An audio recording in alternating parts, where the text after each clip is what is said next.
जय श्री कृष्ण दोस्तों। आज बैंकिंग टर्म्स की थर्ड क्लास है।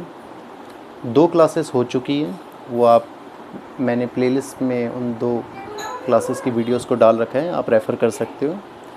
दोस्तों, मैं आपको याद दिलाना चाहूँगा कि ये टर्म्स अगर आप डेली बेसिस में मेरी वीडियोस रेफ़र करते हो तो ये डेली बेसिस में ये जो छोटा छोटा ज्ञान आप अर्जित कर रहे हो ये आपकी मदद करेगा अगर आप बैंकिंग कम्पिटिटिव एग्ज़ाम्स के लिए प्रिपेयर कर रहे हो।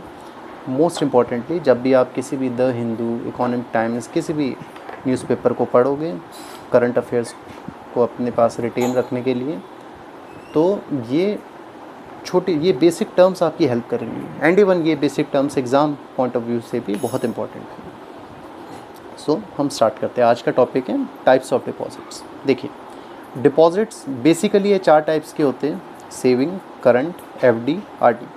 ठीक है, saving account, current account, FD और फिक्स डिपॉजिट और रेकरिंग डिपॉजिट। देखिए, अगर मैं इस मेंटालिटी से पैसा डाल रहा हूँ कि मैं अपने अकाउंट में पैसा डाल रहा हूँ कि मैं पैसा कभी भी डालूँ और कभी भी निकाल लूँ, तब आप अकाउंट ओपन करोगे सेविंग एंड करंट अकाउंट। ठीक है, तो सेविंग और करंट अकाउंट में आप अपनी मर्ज़ी से, आप अपनी डिमांड से पैसा डालोगे और अपनी ही डिमांड पे, अपनी ही मर्ज़ी से पैसा कभी भी निकाल सकते हो। बट फिक्स डिपॉजिट और रेकरिंग डिपॉजिट में ऐसा नहीं है कि आप पैसा कभी भी निकाल सकते हो। नहीं, आप पैसा एक पर्टिकुलर टाइम पीरियड के लिए डालोगे और उस टाइम पीरियड के बाद ही पैसा विड्रॉ कर सकते हो। लाइक मैंने 5 साल के लिए एफडी करी है, तो मैं 5 साल के बाद पैसा निकालूंगा। बट दोनों में डिफरेंस क्या है?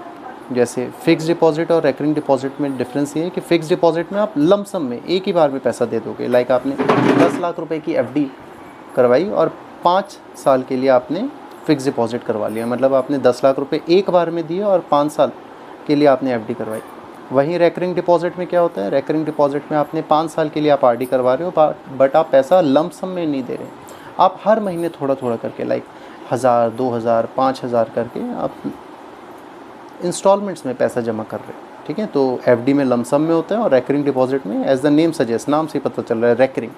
ठीक है, बार बार यहाँ पैसा जमा करोगे, हर महीने, क्वार्टरली, हाफ ईयरली, बट एक फ़िक्स टर्म तक के लिए। ठीक है, इसलिए इन दोनों को बोलते हैं टाइम डिपॉजिट।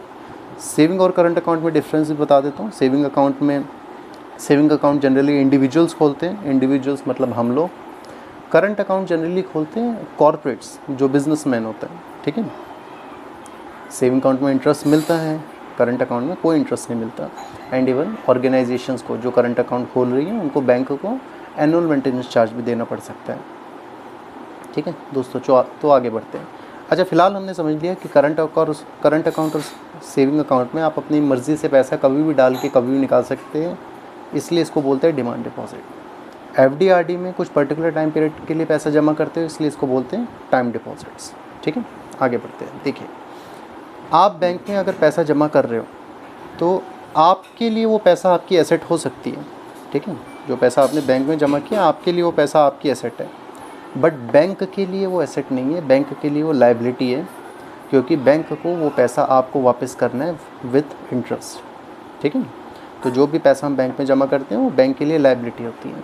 इसलिए हम बोल सकते हैं कि saving account, current account, fix deposit और रेकरिंग डिपॉजिट के फॉर्म में जो भी पैसा जमा किया जाता है वो बैंक के लिए लायबिलिटी है। इसलिए सेविंग अकाउंट और करंट अकाउंट को हम डिमांड डिपॉजिट भी बोल सकते हैं, डिमांड लायबिलिटी भी बोलते हैं। एफडी आरडी की फॉर्म में जो बैंक के पास पैसा आता है, बैंक उसको टाइम डिपॉजिट भी बोलता है और टाइम लायबिलिटी भी बोलते हैं। और इन चारों को मिला के दोस्तों बोला जाता है एनडीटीएल। ये आपके एग्ज़ाम की बहुत कॉमन एब्रीविएशन है, एनडीटीएल। तो NDTL means net demand and time liability.